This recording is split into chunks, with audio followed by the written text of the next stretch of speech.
¿Alguna vez has sentido que algo extraño invade tu hogar sin razón aparente? La Biblia nos advierte: no deis lugar al diablo. Efesios 4:27. Esta instrucción no es simbólica, es literal. El enemigo no siempre entra por la puerta grande, muchas veces lo hace a través de objetos aparentemente inofensivos colocados por personas con intenciones ocultas.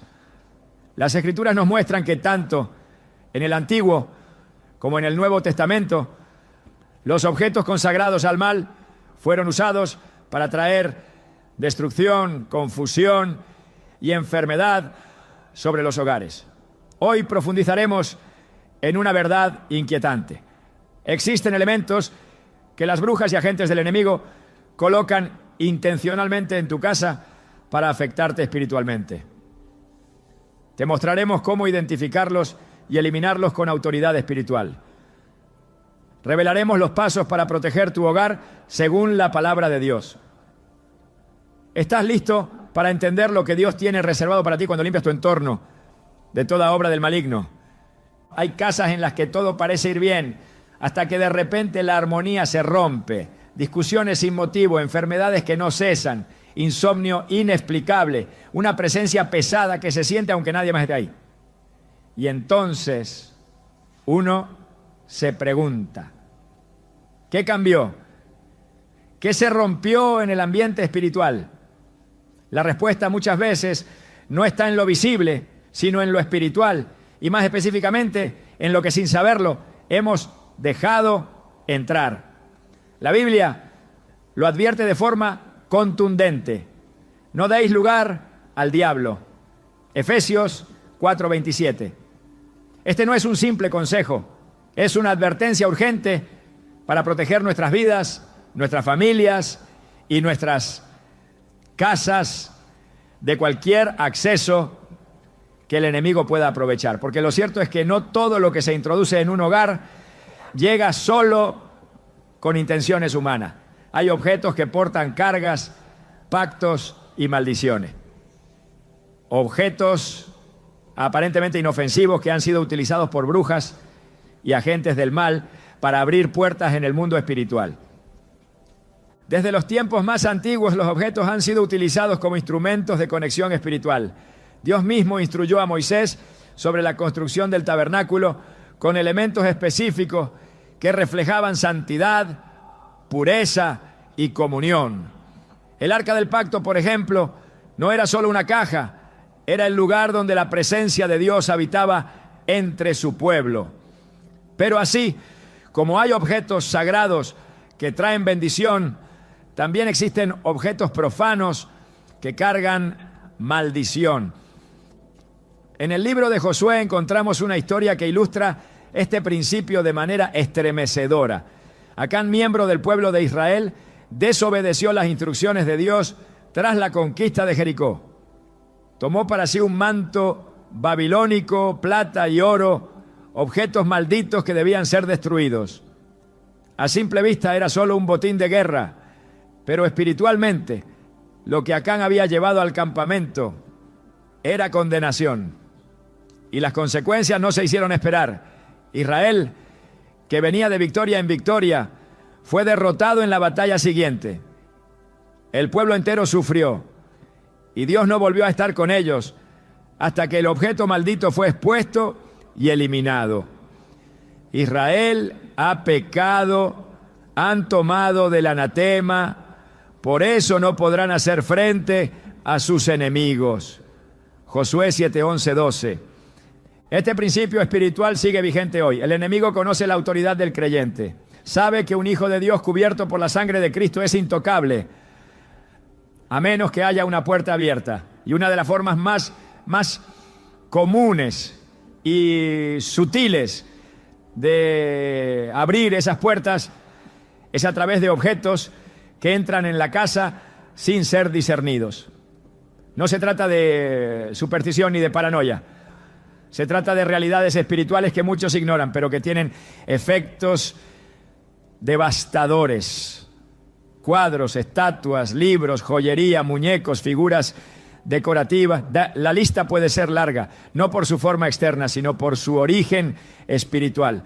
Muchos de estos objetos han sido dedicados en rituales, han sido parte de ceremonias oscuras o han sido preparados intencionalmente para llevar ataduras a donde sean colocados. La intención del brujo no es estética. Su intención es clara: entrar sin ser visto, contaminar sin ser detectado, oprimir sin ser culpado.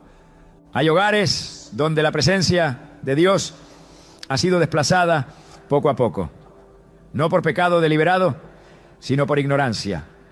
La Biblia dice en Oseas 4:6, mi pueblo perece por falta de conocimiento. Y en este tema, la falta de conocimiento cuesta caro, porque mientras tú decoras tu sala con una figura que crees artística, el enemigo la usa como punto de contacto. Mientras colocas en tu habitación una joya heredada que no conoces, una maldición ancestral puede estar activándose. Mientras aceptas un objeto de segunda mano, sin discernimiento ni oración, puedes estar firmando la entrada legal del enemigo a tu espacio.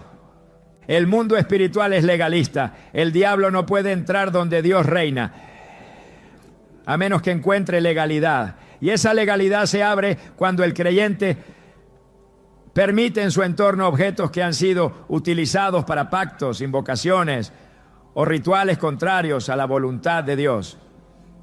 Tal como en el caso de Acán, no es el tamaño del objeto lo que importa, sino el tipo de carga espiritual que lleva.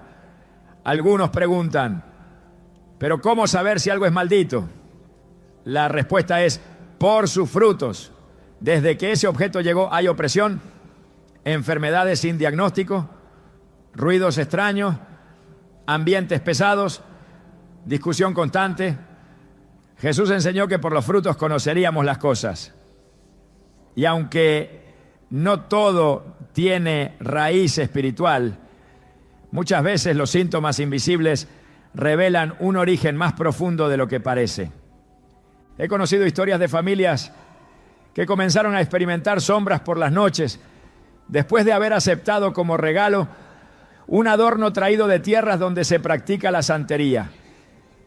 Personas que veían su economía quebrarse sin explicación desde que colocaron un cuadro místico en la oficina. Mujeres que sufrían constantes ataques espirituales en su habitación sin saber que debajo del colchón había una bolsita escondida colocada por alguien con intenciones oscuras. Nada es casualidad en el mundo espiritual. Y cuando algo no cuadra en lo físico, es necesario revisar lo espiritual. Porque a veces el origen del caos no está en una mala decisión financiera, sino en un objeto consagrado al enemigo que está contaminando todo lo que tocas. La Escritura es clara sobre cómo actuar en estos casos. En Hechos 19:19, muchos de los que habían practicado artes mágicas se convirtieron al Evangelio.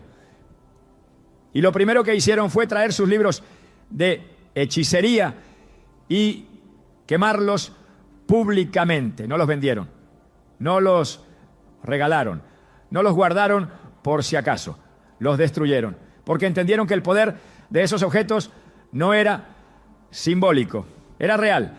Y la única forma de cortar con la opresión que traían era eliminarlos completamente. Este principio aplica hoy. No basta con guardar lo que es impuro, no basta con no usarlo más. Hay que romper el vínculo, destruir el punto de contacto, cancelar la legalidad. Muchos creyentes están orando por libertad mientras duermen al lado de cadenas espirituales. Están pidiendo restauración mientras conservan reliquias de prácticas paganas. Claman por sanidad mientras en la estantería tienen elementos que fueron parte de rituales satánicos, aunque lo ignoren. Y aquí es donde la ignorancia se vuelve arma del enemigo. Por eso es urgente despertar, abrir los ojos, examinar el hogar con la guía del Espíritu Santo y actuar con determinación. El enemigo odia los hogares cristianos. Su deseo es dividir, destruir y contaminar. Jesús lo dijo en Juan 10:10. El ladrón no viene sino para hurtar, matar y destruir. Pero Jesús vino para que tengamos vida, y vida en abundancia. Esta abundancia también incluye la paz en el hogar, la armonía familiar, el descanso en el alma, la claridad espiritual. Y nada de eso será posible si dejamos que el enemigo tenga un altar en medio de nuestra sala. Porque eso es lo que hacen estos objetos. Establecen pequeños altares al enemigo, aunque no los veamos con los ojos naturales. Y mientras estén allí, será difícil mantener una atmósfera limpia y un entorno espiritualmente sano. Hay una razón por la que Dios fue tan enfático con el pueblo de Israel en cuanto a no traer al campamento nada que hubiera sido ofrecido a otros dioses. Él sabía que esos objetos llevaban consigo no solo formas, sino presencias. Y donde hay presencia demoníaca, hay ruina. Así de sencillo, lo vemos una y otra vez en las Escrituras. Desde los ídolos que contaminaron el templo, hasta los objetos dedicados a Baal que trajeron juicio sobre las casas. Nada que esté ligado al reino de las tinieblas puede coexistir con la gloria de Dios. El aceite y el agua no se mezclan. La luz y las tinieblas no conviven. Es por eso que cuando una persona se consagra a Dios, también debe consagrar su casa, sus pertenencias, su entorno. No se puede vivir en dos reinos a la vez. Hay que elegir a quién le damos espacio. No se trata de vivir con miedo, sino con discernimiento. El Espíritu Santo nos fue dado para guiarnos a toda verdad. Si le pedimos, Él revelará si hay algo en nuestra casa que necesita ser eliminado. Si le pedimos, Él traerá convicción, mostrará lo que a nuestros ojos es invisible, pondrá luz donde hay sombra. Y cuando esa revelación llegue, no hay que dudar, hay que actuar, porque cada día que pasa con ese objeto en casa es un día más de puertas abiertas al enemigo. La buena noticia es que en Cristo hay autoridad. No importa cuán oscuro sea el objeto, no importa cuán fuerte fue el rito con el que fue consagrado, no importa cuántos años ha estado en tu casa. Cuando decides consagrar tu hogar a Dios y eliminar todo lo que no le pertenece, su poder es inmediato. La atmósfera cambia, el ambiente se limpia, la paz regresa, porque donde antes había un altar para el enemigo, ahora hay adoración al Dios vivo. Y eso transforma todo. Por eso, si en tu corazón hay inquietud al escuchar estas palabras, no la ignores. Es posible que el Espíritu Santo esté comenzando a mostrarte algo. Es posible que esté trayendo a tu memoria un objeto, un regalo, una decoración que siempre te pareció extraña. No lo ignores, no lo racionalices. Pide discernimiento, ora, y cuando lo identifiques, actúa. Tu hogar no está diseñado para ser depósito de maldición. Tu casa es terreno sagrado. Es espacio para la presencia de Dios, no para la opresión espiritual. El primer paso hacia la libertad es la conciencia. Y ahora que sabes que estos objetos pueden ser portales, ahora que entiendes que el enemigo puede usarlos para establecerse en tu espacio, tienes el poder de decidir. Como Josué dijo al pueblo, escoge hoy a quién servirás. Pero yo y mi casa serviremos al Señor. Josué 24:15. Que esa sea también tu declaración. En el reino espiritual nada es inocente. Cada objeto, cada forma, cada símbolo puede ser una representación de principios celestiales o una herramienta al servicio de las tinieblas. La palabra de Dios es clara en cuanto a la presencia de imágenes y figuras que representan realidades espirituales, tanto en el cielo como en la tierra. En el libro del Éxodo, Dios ordenó a Moisés esculpir querubines sobre el arca del pacto y sobre las cortinas del tabernáculo. no como objetos de adoración, sino como reflejos de una realidad celestial. Esos símbolos eran sagrados porque representaban lo santo, lo puro, lo eterno. Sin embargo, el enemigo ha replicado ese mismo principio con fines contrarios. Lo que en las manos de Dios es revelación, en las manos del adversario se convierte en deformación.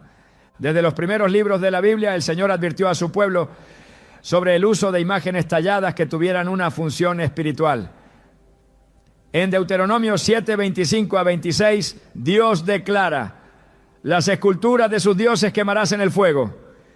No codiciarás plata ni oro de ellas para tomarlo para ti, para que no tropieces en ello, pues es abominación a Jehová tu Dios. No traerás cosa abominable a tu casa, para que no seas anatema como ella. Aquí el mandamiento no es figurado ni abierto a interpretación. Dios no permite que lo impuro comparta espacio con lo consagrado. La imagen tallada, si ha sido dedicada a dioses falsos o cargada espiritualmente, es una abominación, y llevarla al hogar es traer maldición. Hay símbolos y figuras que son diseñados específicamente para atraer, contener o canalizar energía espiritual contraria a Dios. El enemigo, siendo imitador de lo sagrado, ha desarrollado un lenguaje visual a través del cual opera en los hogares. Cada trazo, cada diseño, cada representación cargada de intención espiritual puede abrir puertas, incluso sin conocimiento del que lo posee. Esto es posible porque el mundo espiritual no responde únicamente a la intención del hombre, sino al origen del objeto y a los pactos que lo rodean. Una figura puede parecer decorativa, incluso bella, pero si ha sido concebida en un contexto ocultista, es capaz de establecer un vínculo real con fuerzas de oscuridad. La ignorancia no anula la legalidad espiritual. Por eso, lo que para el ojo natural puede parecer arte, para el mundo invisible puede ser un altar activo. La Biblia condena la idolatría en todas sus formas, no solo como la adoración consciente de una figura, sino también como la presencia tolerada de representaciones que evocan divinidades ajenas al Dios de Israel. El segundo mandamiento, registrado en Éxodo 20, 4 a 5, es categórico. No te harás imagen ni ninguna semejanza de lo que esté arriba en el cielo, ni abajo en la tierra. No te inclinarás a ellas, ni las honrarás. Este mandato no solo se refiere al acto de postrarse, sino también al hecho de permitir que esos objetos compartan espacio con la presencia del Dios vivo. Cuando en el corazón del hogar hay símbolos de culturas paganas, imágenes cargadas de misticismo o figuras asociadas a dioses extranjeros, se interrumpe la atmósfera espiritual que Dios desea establecer.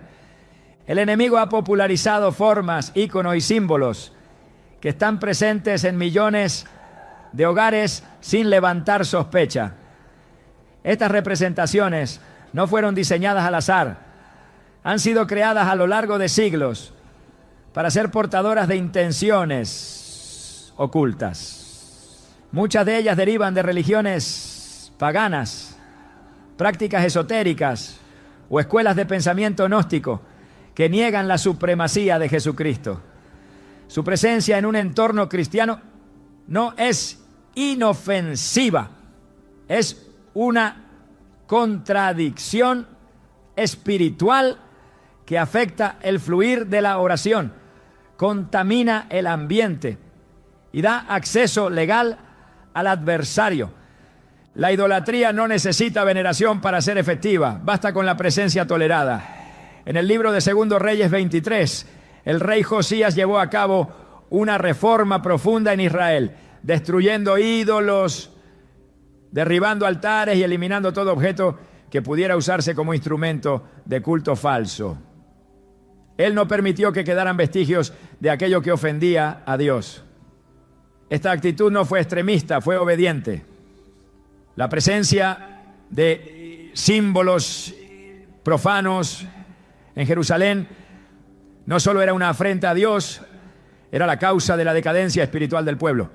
Josías entendió que no se puede esperar bendición mientras se tolera lo maldito.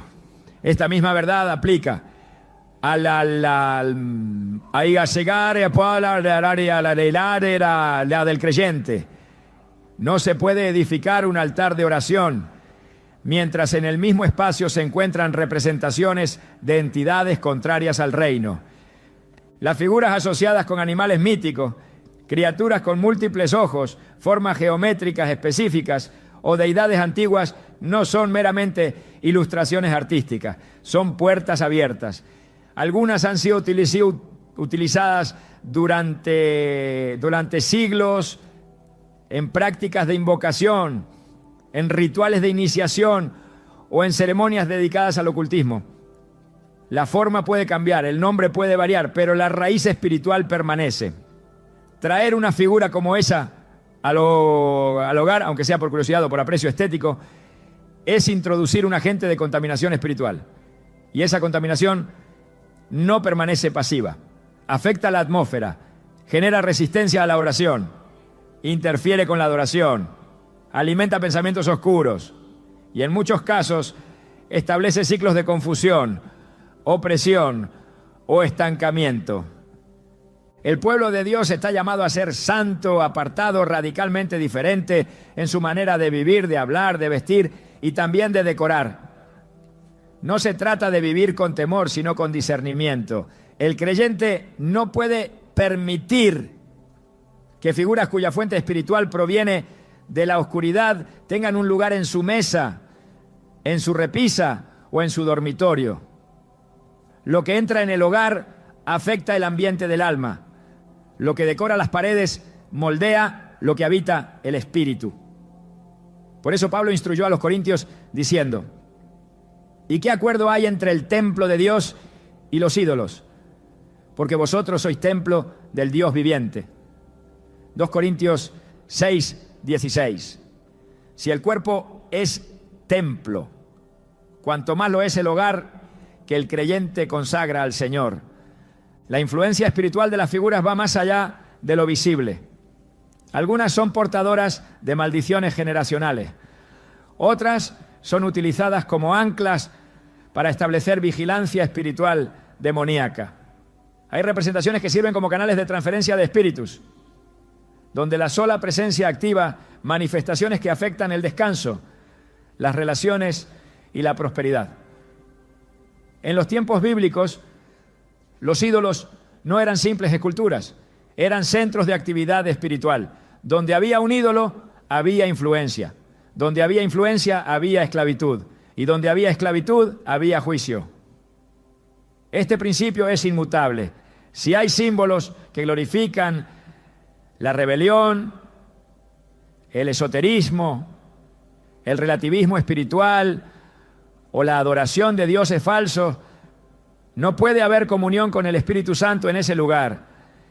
En Apocalipsis 2:14, Jesús reprende a la iglesia de Pérgamo por tolerar doctrinas y prácticas idolátricas.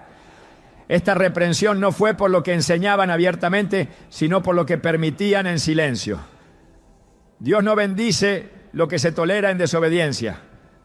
No hay neutralidad en el ámbito espiritual.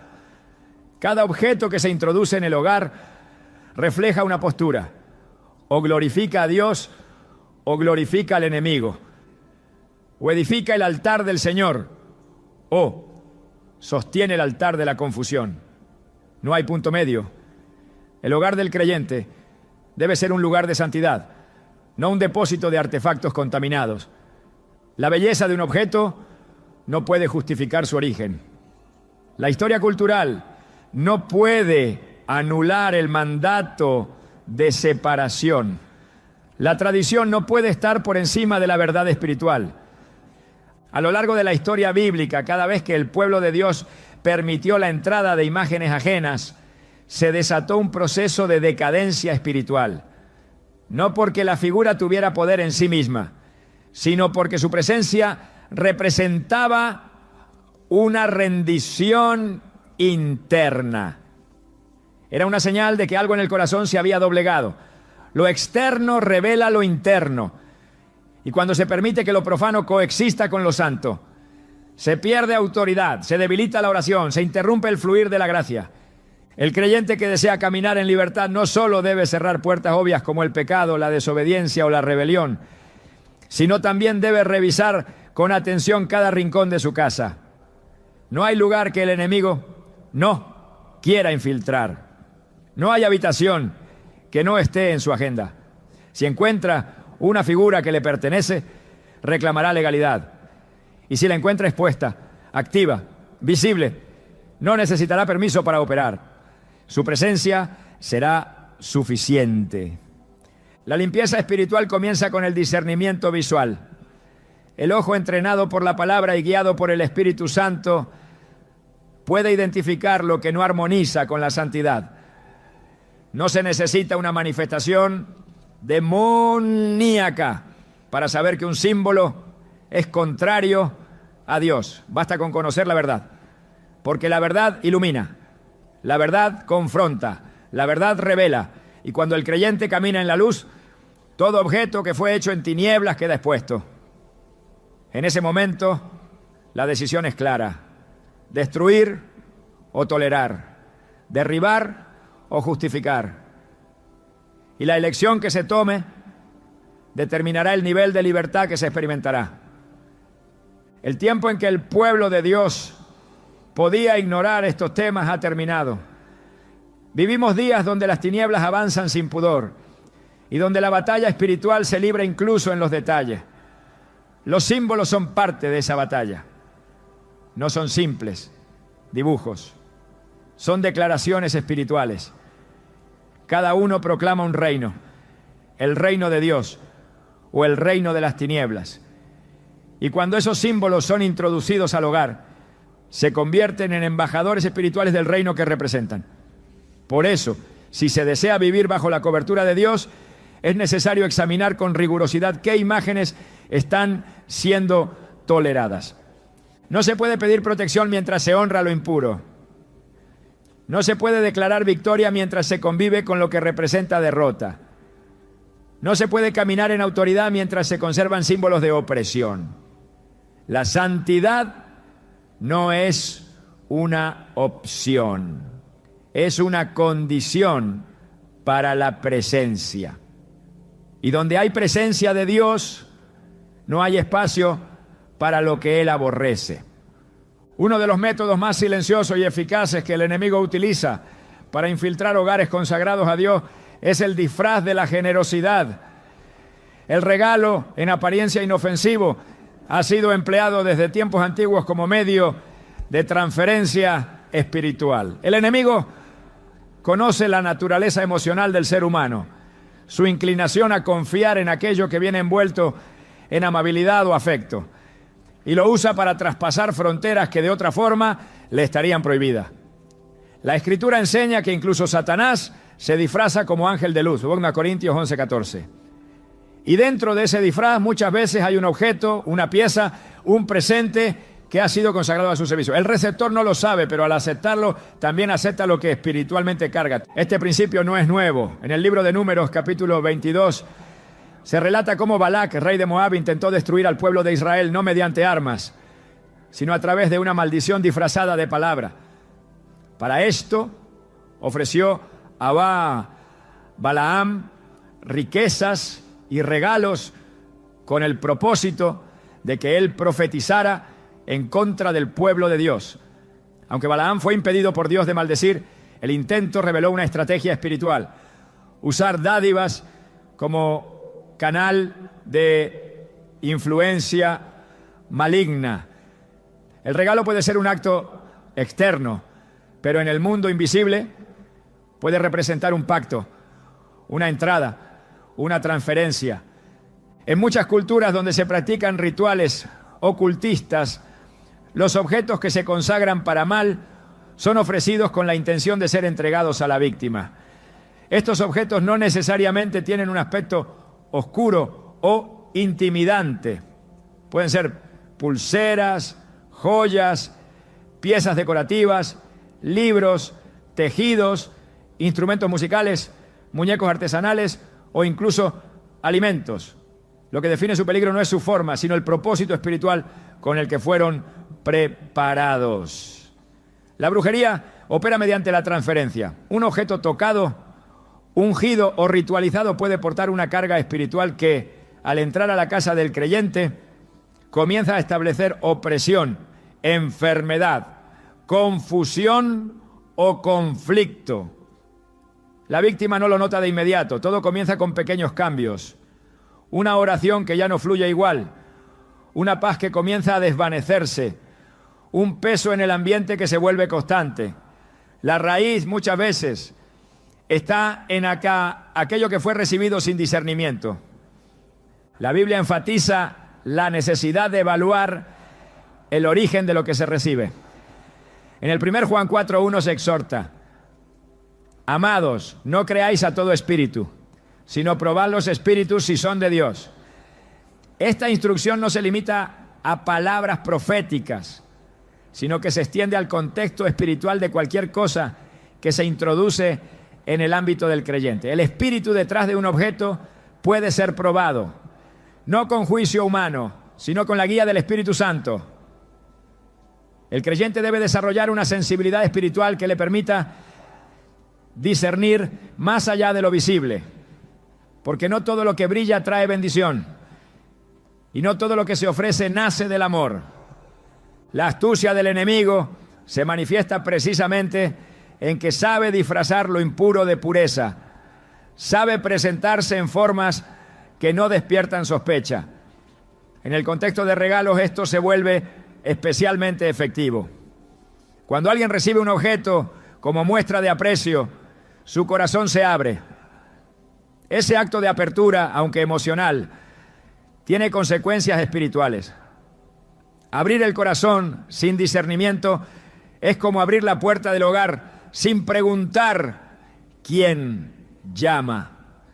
En ese espacio, lo espiritual se infiltra y una vez dentro comienza a operar.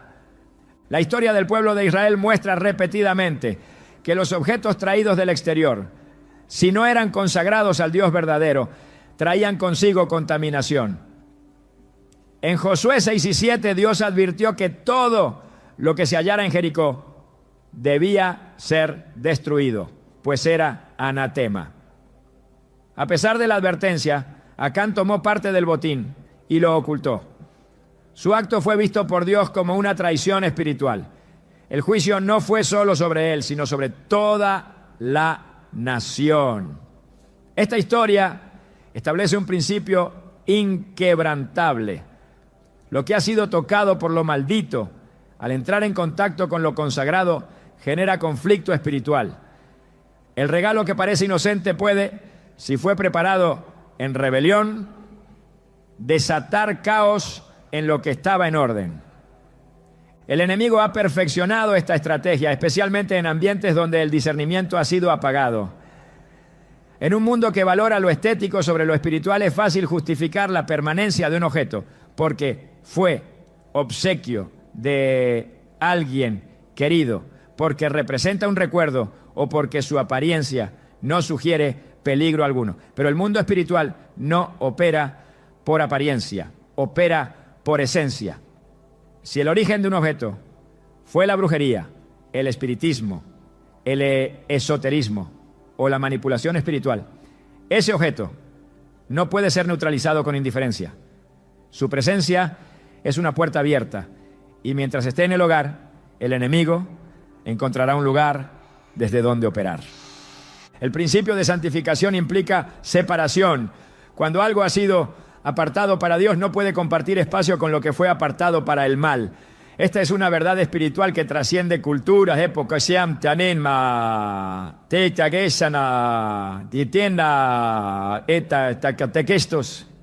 La casa del creyente es un santuario, es un lugar que debe reflejar la presencia de Dios. Permitir que objetos ritualizados o espiritualmente contaminados entren, aunque sea a través de un regalo, es romper el cerco espiritual. No por ignorancia, sino por falta. The world's so wide, so many roads to choose. But somehow, they'll lead me back to you. I've been walking through these crowded streets, faces passing like a blur. Everywhere feels unfamiliar now, 'cause none of them are her. I tried getting lost in different places, hoping I'd forget your name. But every road I take at night still circles back the same. The world's so big, but I'm still lost in you. De vigilancia. Por eso Jesús enseñó en Mateo 24, 43. Si el padre de familia supiera a qué hora habría de venir el ladrón, velaría y no dejaría minar su casa. Esta vigilancia debe ser constante. Y en la era de la mezcla, de la globalización espiritual, de los adornos sin origen claro, la vigilancia debe ser aún más aguda. Aceptar un regalo cargado espiritualmente puede equivaler, en términos bíblicos, a hacer alianza con lo oculto. No siempre de manera consciente, pero sí efectiva. En el Antiguo Testamento, cuando el pueblo de Dios recibía bienes de naciones paganas sin consagrarlos al Señor, esos bienes terminaban por contaminar el campamento. El oro, la plata, las vestiduras, incluso los utensilios, si habían sido usados en contextos idolátricos, debían ser purificados o destruidos. No había espacio para el sentimentalismo. La limpieza espiritual era prioritaria porque la santidad era una condición para la presencia de Dios. El creyente no está llamado a juzgar a quien entrega el regalo, sino a evaluar el contenido espiritual de lo que se recibe. No todo regalo es una bendición. Algunos, aunque ofrecidos con sonrisas, son portadores de maldición. Y el hecho de que provengan de personas cercanas no exime su influencia. El enemigo no siempre usa extraños. A menudo opera a través de los vínculos más próximos, sabiendo que ahí se encuentra menor resistencia. Pero donde hay discernimiento, hay defensa. Y donde hay obediencia, hay victoria. Cada objeto que entra en el hogar debe ser sometido a la luz de la palabra y a la guía del Espíritu. No por legalismo, sino por protección. La atmósfera espiritual del hogar no debe ser alterada por lo que otros consideran inofensivo. Porque lo que se recibe sin filtro puede volverse un canal de opresión. Y una vez dentro, la carga espiritual no se detiene hasta que se rompe su legalidad. La responsabilidad del creyente es velar. Velar no solo en la oración, sino también en la revisión constante de todo lo que entra en su entorno. Así como el sacerdote del antiguo pacto examinaba minuciosamente cada ofrenda, cada utensilio y cada vestidura del templo. El cristiano debe examinar con igual celo lo que se incorpora a su casa. La santidad no se conserva por accidente, se preserva mediante decisiones conscientes y firmes. No se puede orar por paz en un lugar donde se tolera la presencia de lo maldito. Los regalos cargados espiritualmente no se neutralizan con indiferencia ni con ignorancia. Se neutralizan con la verdad, con la luz y con la autoridad delegada en el nombre de Jesús. Pero lo primero es identificarlos. Lo segundo, no justificar su permanencia. Y lo tercero, actuar con diligencia espiritual. Porque lo que fue preparado para tu caída no tiene por qué permanecer donde Dios ha decretado victoria. El mundo espiritual no es silencioso, aunque muchas veces opera en lo invisible. Sus efectos se manifiestan con una claridad que solo puede negar aquel que ha cerrado su espíritu a la verdad. No todo lo que ocurre dentro de un hogar tiene su origen en el plano físico. Las tensiones, los sueños perturbadores, las sensaciones de peso inexplicable, las discusiones que estallan sin causa aparente, los pensamientos oscuros que aparecen en medio de la noche, las enfermedades que resisten tratamiento, todo eso puede ser señal de algo más profundo. Hay manifestaciones espirituales que no surgen de la imaginación ni del azar, se activan, se alimentan Se mantienen porque algo en ese lugar les dio legalidad para operar. Y cuando eso sucede no basta con ignorarlo, tampoco basta con racionalizarlo. Es necesario discernirlo. La Escritura no oculta esta realidad. Desde el Génesis hasta el Apocalipsis, Dios muestra cómo lo espiritual interfiere directamente en lo natural. El ambiente de un lugar puede cambiar cuando lo santo entra, pero también cuando lo profano se instala. Así como la presencia de Dios llenaba el tabernáculo con gloria, así también la presencia de lo impuro puede llenar un espacio con opresión. No se trata de simbolismo, es manifestación real. Lo que está consagrado al mal no permanece inerte, opera. Y su presencia altera el ambiente, moldea actitudes, distorsiona pensamientos, desgasta relaciones. Cuando un objeto consagrado a fuerzas contrarias a Dios es introducido en un hogar, lo primero que comienza a cambiar es la atmósfera. Hay una pérdida paulatina de paz. Las oraciones se sienten estancadas. La lectura de la palabra se vuelve difícil. El descanso se interrumpe. El ánimo decae. Nada externo parece justificar lo que ocurre, pero internamente algo se ha desplazado. Lo que antes fluía en el espíritu, ahora encuentra resistencia. No porque Dios haya cambiado, sino porque el lugar ha sido invadido. Las tinieblas no necesitan gritar para ser efectivas. Su estrategia preferida es instalarse en silencio, volverse parte del paisaje, operar sin ser detectadas. Y si el creyente no vigila, si no examina, si no confronta, esa presencia se afianza. En 1 Samuel 16:14 se relata que el espíritu de Jehová se apartó de Saúl y un espíritu malo comenzó a atormentarlo. Este pasaje revela un principio espiritual poderoso. Cuando lo divino se retira, lo contrario entra. No puede haber vacío. No existe tal cosa como un ambiente espiritualmente neutro. O está lleno del Espíritu Santo o está siendo ocupado por otra influencia. Y lo que determina qué espíritu opera en un lugar no es la apariencia externa del hogar, sino su contenido espiritual. ¿Qué se tolera? ¿Qué se permite? ¿Qué objetos están presentes? ¿Qué puertas están abiertas? La Biblia también habla de la importancia del ambiente espiritual de los lugares. En el caso del profeta Eliseo, se construyó una habitación específica para que él pudiera descansar y orar con libertad. Esa habitación fue bendecida porque el ambiente era consagrado, preparado, limpio. En contraste, en Marcos 5, cuando Jesús entra en la región de Gadara, lo primero que encuentra es un hombre poseído que habitaba entre sepulcros. El territorio estaba espiritualmente cargado. No era casualidad. Los demonios habían tomado espacio y su presencia no solo afectaba al hombre, sino también a la atmósfera del lugar, tanto que los habitantes temían, evitaban, se alejaban. Lo espiritual no se ve, pero se siente. Y cuando la atmósfera está contaminada, la evidencia no se manifiesta solo en el cuerpo, sino en la mente, en el ánimo, en las emociones, en los vínculos. Un hogar que ha sido invadido por objetos malditos no siempre mostrará una manifestación dramática. El enemigo sabe cuándo debe esconderse.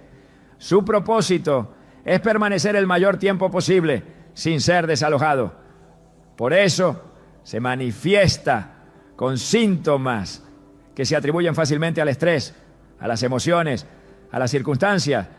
Pero tras el velo de lo aparente hay un espíritu que opera, la opresión nocturna, la sensación de que alguien observa, los susurros en la oscuridad, las sombras que cruzan el pasillo, los olores sin fuente natural, los aparatos eléctricos que se encienden solos, los animales que reaccionan sin explicación.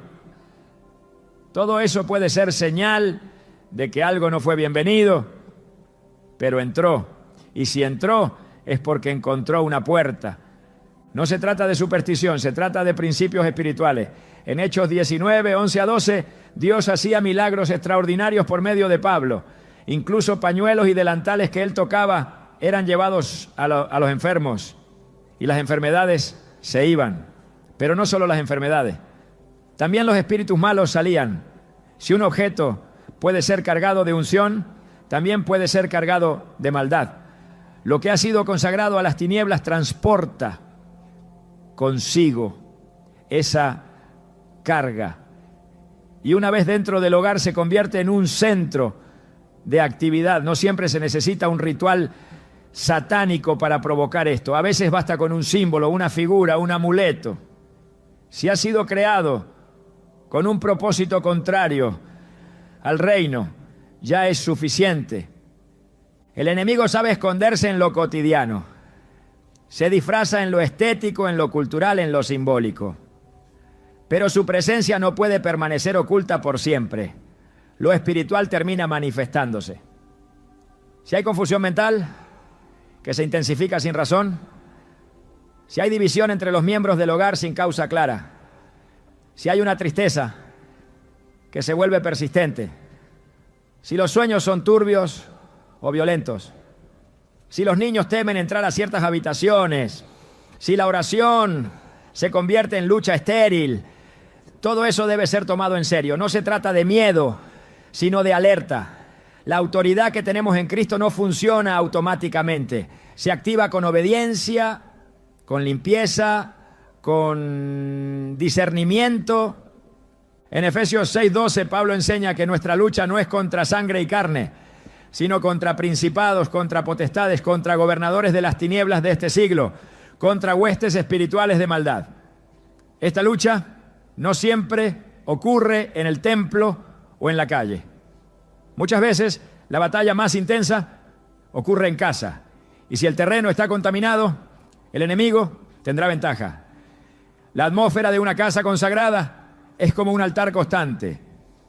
El enemigo no puede resistir una atmósfera llena del Espíritu. Pero si encuentra una grieta, si haya un objeto que le pertenece, reclamará espacio. El pueblo de Israel, al entrar en la tierra prometida, fue instruido a destruir todo objeto dedicado a los dioses de las naciones que habitaban allí. No solo se les dijo que los evitaran, sino que los derribaran, los rompieran, los quemaran, porque el Señor sabía que mientras esos objetos permanecieran, su influencia espiritual se mantendría activa.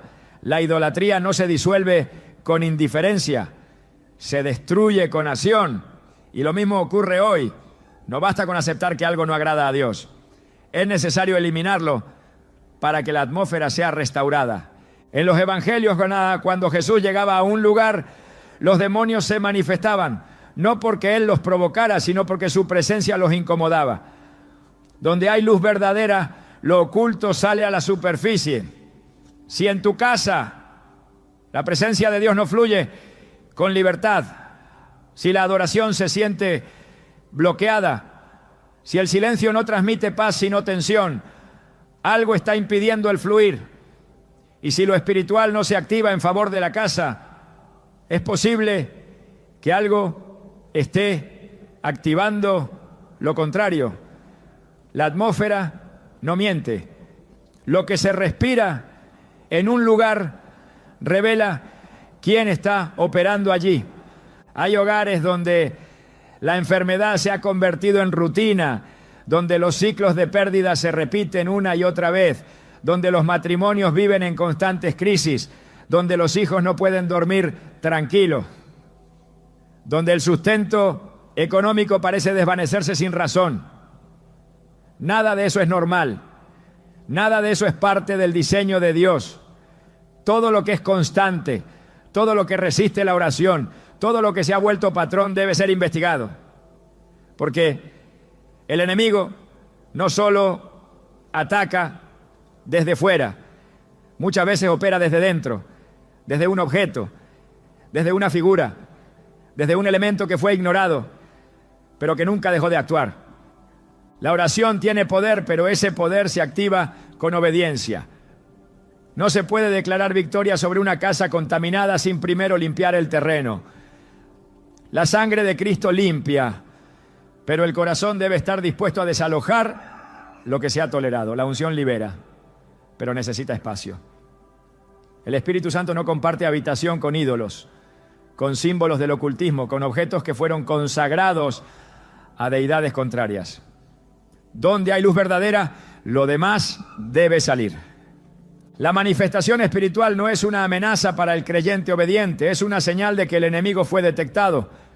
Y esa detección debe ser seguida por acción, no por temor, sino por convicción. El que limpia su casa verá la diferencia. El que consagra su espacio experimentará la libertad. La atmósfera del hogar debe reflejar la atmósfera del cielo. Paz, orden, presencia, dirección. Y si algo está interfiriendo con eso, no es de Dios.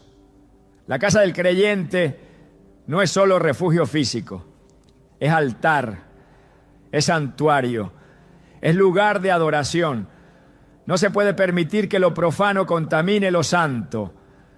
Donde el Espíritu de Dios habita, hay libertad. Y esa libertad comienza cuando lo oculto es traído a la luz. No basta con orar, hay que revisar. No basta con pedir, hay que actuar.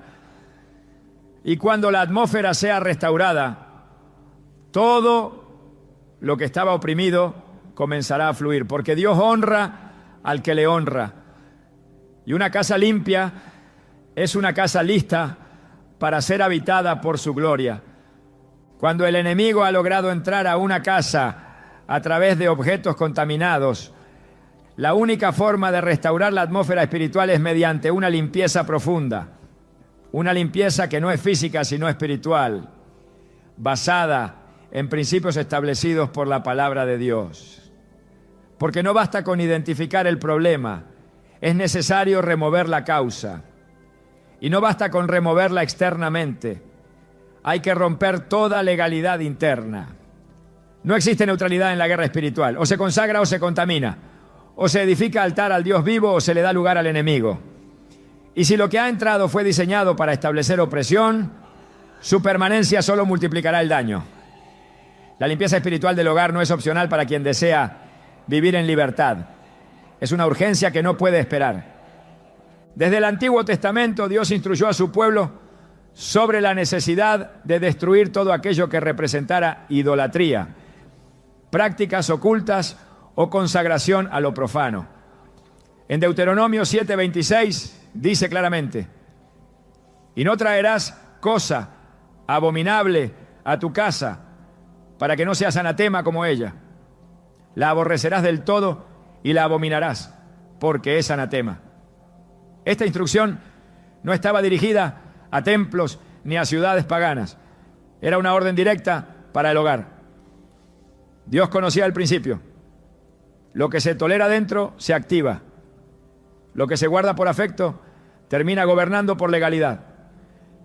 Y cuando el objeto es maldito, su presencia basta para contaminar todo lo demás.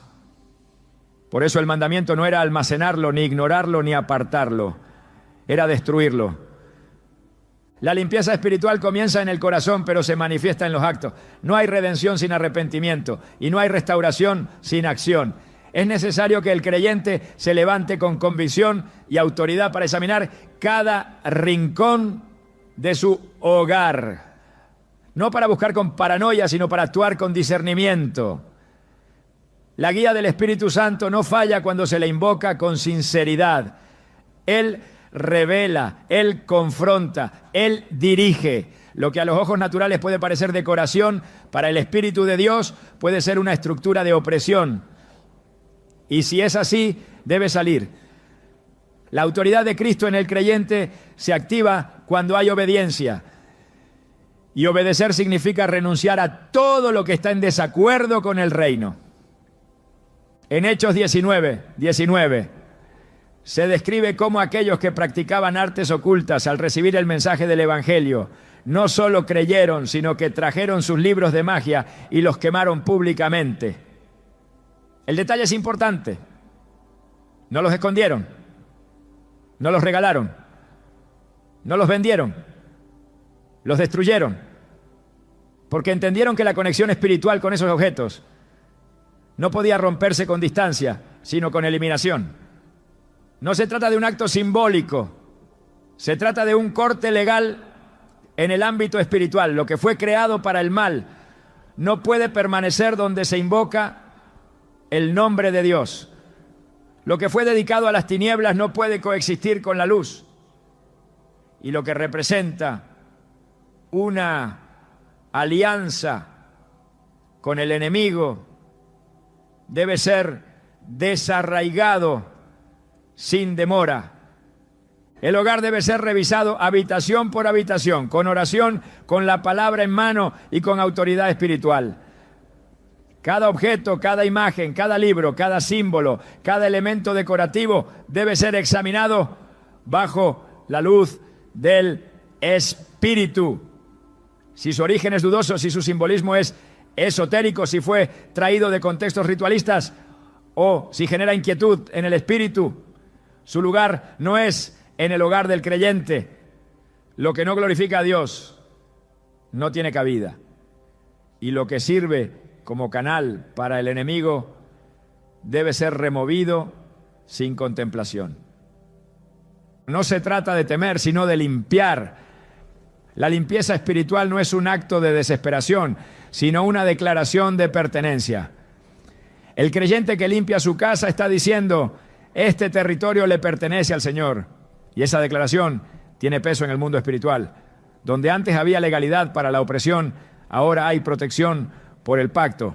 Donde antes había acceso para el mal, ahora hay cobertura divina.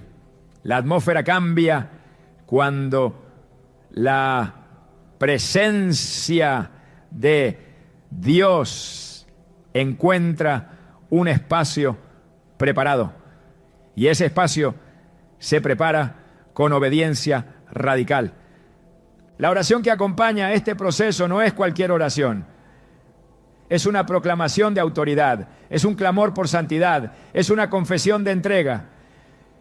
El creyente no ora para ver si algo sucede, ora porque tiene la certeza de que el poder de Dios ya ha sido liberado. En Santiago 5:16 está escrito: la oración eficaz del justo puede mucho. Esa oración, unida a la acción, es capaz de romper cadenas invisibles, desalojar presencias oscuras y restaurar el fluir del Espíritu en cada ambiente del hogar. El aceite, símbolo bíblico de consagración, puede ser utilizado como señal profética, no por superstición, sino por fe. En Éxodo 40, Dios mandó ungir con aceite todo el tabernáculo, cada utensilio, cada espacio. No por ritualismo, sino por santificación. Y ese principio puede ser aplicado al hogar. Una vez que los objetos contaminados han sido removidos, el lugar debe ser consagrado.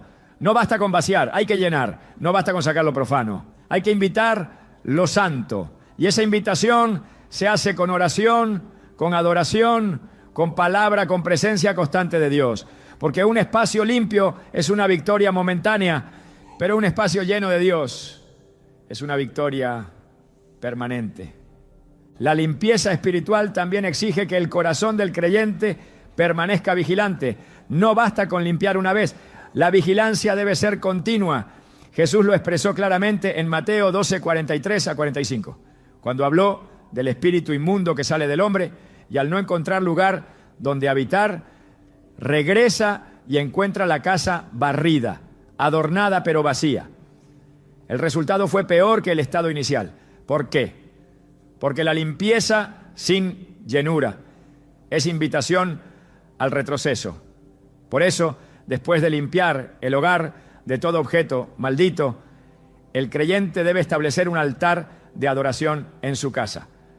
No un objeto físico, sino una vida consagrada, una atmósfera constante de oración, un ambiente que refleje el carácter de Dios, donde su palabra es leída, su nombre exaltado y su voluntad obedecida. La limpieza espiritual también rompe ciclos, porque muchas veces lo que opera en una casa afecta a generaciones. El enemigo no solo busca destruir el presente, sino sembrar patrones en los que habiten los hijos y los nietos. Pero cuando se rompen los vínculos espirituales con lo maldito, también se rompe el ciclo de opresión. El hogar se convierte en refugio, en escuela de fe, en plataforma de bendición para los que vienen después. Y esa transformación comienza con un acto firme: remover lo que no debe estar. El enemigo teme a un creyente que limpia su casa, porque sabe que esa limpieza es más que simbólica, es profética. Es una señal de que la autoridad ha sido retomada, de que el terreno ya no está disponible, de que el altar ha sido restaurado, de que la gloria de Dios puede descender, y donde la gloria habita, el enemigo huye, porque no hay pacto demoníaco que resista la presencia del Altísimo. No hay objeto maldito que prevalezca ante el fuego de la santidad. Por eso la limpieza espiritual del hogar no es solo una práctica, es una declaración de guerra, es una manifestación de fe, es un acto de obediencia que abre las puertas a la restauración, a la paz, a la libertad verdadera. Lo que se limpia en lo físico repercute en lo espiritual. Lo que se desecha en obediencia provoca movimiento en los cielos. Y lo que se consagra con sinceridad establece un nuevo nivel de cobertura, de protección y de comunión con el Espíritu de Dios. El poder para cerrar toda puerta al enemigo no proviene del esfuerzo humano ni de una fórmula religiosa, sino de la autoridad que Dios ha delegado en aquellos que caminan bajo su pacto. Esa autoridad no es simbólica ni teórica, es real, operativa, activa en el ámbito espiritual. Jesús fue claro cuando declaró: he aquí, os doy autoridad de hollar serpientes y escorpiones, y sobre toda fuerza del enemigo, y nada os dañará. Lucas 10:19. No habló de una posibilidad futura, sino de una autoridad presente. Y esa autoridad no está sujeta a emociones, sino al entendimiento del lugar que el creyente ocupa en Cristo. Una vez que el hogar ha sido limpiado, que los objetos malditos han sido removidos y que la atmósfera ha sido restaurada, es necesario afirmar la posición espiritual desde la cual se gobierna. Porque todo lo que se cierra en la tierra será cerrado en el cielo. Pero cerrar espiritualmente no es repetir palabra, es ejecutar legalidad divina, es establecer límites invisibles que el enemigo no puede transgredir. Y esos límites se trazan con obediencia, con santidad, con comunión profunda con Dios. Donde hay sumisión a su voluntad, hay respaldo de su trono. La autoridad fluye desde esa alineación. En Efesios 2:6 se afirma que Dios nos resucitó juntamente con Cristo y nos hizo sentar en los lugares celestiales con Él. Esa posición espiritual implica gobierno, vigilancia, dominio. No se trata solo de resistir, sino de avanzar, de recuperar terreno, de decretar que toda obra del adversario queda anulada. El creyente no vive como esclavo de las circunstancias, sino como hijo del Rey. Y donde hay hijos, hay herencia. Donde hay herencia, hay poder. Y donde hay poder, hay libertad. Esa libertad no es tolerancia con las tinieblas, es confrontación directa. Es establecer que ninguna fuerza ajena al reino tiene derecho a operar dentro del territorio consagrado a Dios. La casa que ha sido santificada debe mantenerse bajo cobertura. La oración constante, la adoración sincera y la proclamación de la palabra son pilares que refuerzan la autoridad ya otorgada. Pero incluso más que eso, es la vida íntegra la que sostiene esa autoridad. No se puede ejercer dominio espiritual con puertas abiertas al pecado. Por eso, el que cierra al enemigo, también se cierra al mundo. El que levanta murallas, también levanta el altar. Y desde ese altar, todo lo que es contrario al Espíritu de Dios debe huir. El enemigo no resiste a una casa que se sostiene en la verdad. Una casa que ha sido limpiada, consagrada y gobernada por la palabra es territorio prohibido para toda influencia demoníaca. Y es allí, en esa atmósfera de pureza y autoridad, donde la presencia de Dios habita sin impedimento y con poder creciente. Una casa no es solo el lugar donde se habita, es el reflejo visible de una estructura invisible. Cada rincón habla, cada ambiente comunica, cada objeto tiene voz en el mundo espiritual. Cuando Dios bendice un hogar, no lo hace solo por sus paredes, sino por el altar que allí se levanta. El enemigo también lo sabe. Por eso su ataque no es solamente contra personas, sino contra espacios. Porque el espacio donde habitas puede convertirse en la plataforma de tu crecimiento espiritual o en el campo minado que retrasa tu llamado. No se trata solo de identificar lo que el enemigo coloca, sino de entender lo que Dios quiere establecer. La Escritura revela que donde Dios habita, el entorno se transforma. La casa de Obed-Edom fue bendecida por contener el arca del pacto. Pero lo que trajo bendición no fue la madera ni el oro del arca, sino la presencia. Y esa presencia solo descansa donde hay honra, donde hay santidad, donde hay orden espiritual. El enemigo lucha por ensuciar esos lugares porque sabe que si contamina el altar, interrumpe el fuego. Si logra apagar la adoración, debilita la visión. Si logra instalar una atmósfera adversa, bloquea el propósito. No es un ataque al azar, es una estrategia dirigida. Por eso, más allá de limpiar, de identificar o de cerrar puertas, hay un llamado superior: construir un hogar donde Dios se deleite. No solo un lugar sin maldición, sino un lugar lleno de gloria. Porque expulsar lo impuro es solo el principio. Lo más poderoso ocurre cuando el espacio se llena de la presencia del Altísimo, cuando las conversaciones reflejan fe, cuando los muros escuchan cánticos, no quejas, cuando la atmósfera provoca descanso en el alma y dirección en el espíritu. Ese es el diseño del cielo para la casa del creyente.